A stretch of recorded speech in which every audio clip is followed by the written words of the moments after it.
তুমি অসুস্থ আর তোমার মতো অসুস্থ লোকের সাথে আমি থাকবো না। আমি অসুস্থ কোন দিক দিয়ে আমি তো বুঝলাম না, আমার তো কোনো রোগ নাই। রোগ আছে তো, সত্য বলার রোগ আছে তোমার। তোমার সত্যের জন্য সবকিছু নষ্ট হয়ে গেছে।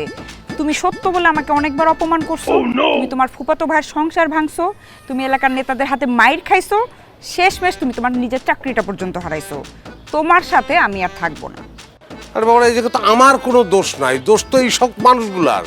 আমি তো শুধু সত্যি কথা বলছি, আর তো কিচ্ছু না। এইটাই তো তোমার দোষ। তোমাকে কে বলছে সব জায়গায় সত্য কথা বলতে?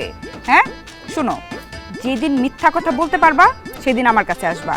তার আগে খবরদার আমার সাথে যোগাযোগ করার চেষ্টা করবা না। বললেই হলো নাকি, আমি জীবনেও মিথ্যা কথা বলতে পারবো না, আর তুমি আমার ছেড়ে যেতে পারবে না। আমি এক কথা দ্বিতীয়বার বলি না। যদি মিথ্যা বলতে পারো তাহলে আইসো, আর না বললে জীবনও কোনোদিন আমার কাছে আসবা না। এই মামা চলো। না না না, শোনো শোনো, আমি তোমার মন রক্ষা করার জন্য হলো একটা মিথ্যা কথা এখন বলি। তোমার কাছে অনেক সুন্দর লাগতেছে। এই মামা যাও।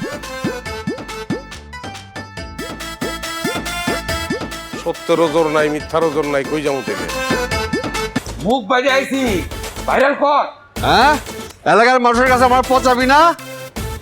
কাপড় বাইন্দে আইছি কিন্তু এমন মাইর দিমু সারা জীবন হাসপাতালের বারিন্দা ঘুরে থাকবি। ভাই তোমরা আমার মারবা তো, এখন আমার একটা মিটিং আছে, এখন তো মারা যাবে না।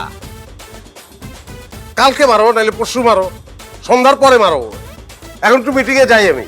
তুই বাড়া আগে, তুই যখনই বাইরে তখনই পিটামু তোরে। বুড়া করে আরাম আসতো। বাইরে তুই আগে, তোরে বাইরে। তোরে যে এমন মাইর দিমু সারা জীবন কবি যে কারে মারলাম, কারে গাইলাম, কি করলাম। বাড়া তুই আগে। এই। হ্যাঁ, গেল কই? হ্যাঁ, তুই বুড়া গেল তো। স্যার আমাকে এই কারণে ফোন দিয়েছিলেন?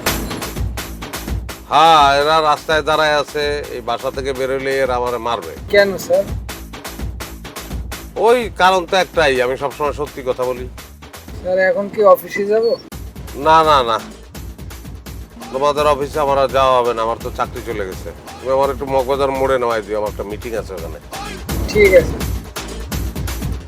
7 দিন ধরে আমি বাসায় দিতে পারতেছি না। মাসুদ আর তার লোকজন আমার খুঁজতেছে মারার জন্য। আমার মামাতো ভাইয়ের বউ আমার মামাতো ভাইয়ের নামে মামলা করছে, সেই জন্য আমার মামাতো ভাই খুঁজতেছে আমার মারার জন্য। আমার অফিসের বস তার ব্যবসায় লাল বত্তি জ্বলার জন্য আমার পিছনে লোক লাগাইছে আমাকে ধরার জন্য। আর আপনার বউ? জানি না, তার খোঁজ আমি রাখি না। কেন? যে বলছে আমি মিথ্যা কথা না বললে আমার সঙ্গে সংসার করবে না, তার খোঁজ করে আমি কি করব? এই যে আমি এই জায়গায় দাঁড়ায় আছি, এর পরের গলিতে আমার শ্বশুর বাড়ি। আচ্ছা, আমি একবারের জন্য যাই নাই এবং আমি যাব না। তাহলে এখন আপনি কি করতে চান? আমি কি করতে চাই সেটা আমার প্লাকার্ডে লেখা আছে। আমি আসলেই সত্যি কথা বলতে চাই। আমার বাবা আমার নাম রাখছিলেন শুদ্ধ। শুদ্ধ মানে পবিত্র, শুদ্ধ মানে স্বচ্ছ, শুদ্ধ মানে সত্য। আমি সত্য কথা বলতে চাই। জন্মের পর থেকে আমি কখনো মিথ্যা কথা বলি নাই, আমি মিথ্যা কথা বলবো না।